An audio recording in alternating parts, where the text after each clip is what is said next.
Now, this isn't a comparison a lot of people would make, but I think it warrants, making the comparison. Of course, what I'm referring to is that I have a President, which is a solid 18 karat gold watch, right next to a two-stone stainless steel.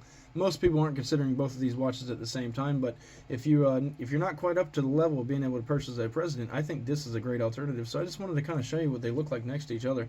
This one is a little bit more dynamic just because it does have that different color variation. But of course, the President is the President, and you do get that substantial weight of that 18 karat gold, and you get the President band, which is something you can't really get on a Datejust. Both of these have diamond dials. They're both champagne, so that's sort of the indicative, not even indicative, but like the quintessential Rolex ladies dial. They got different variations, but I think the champagne is probably the more popular of the two. But I just wanted to show these pieces right next to each other, give you kind of a comparison. If you didn't know what they look like next to each other, this is just going to give you a really neat opportunity to see them. And I hope you enjoyed this. Come check them out at SwissWatchExpo for more.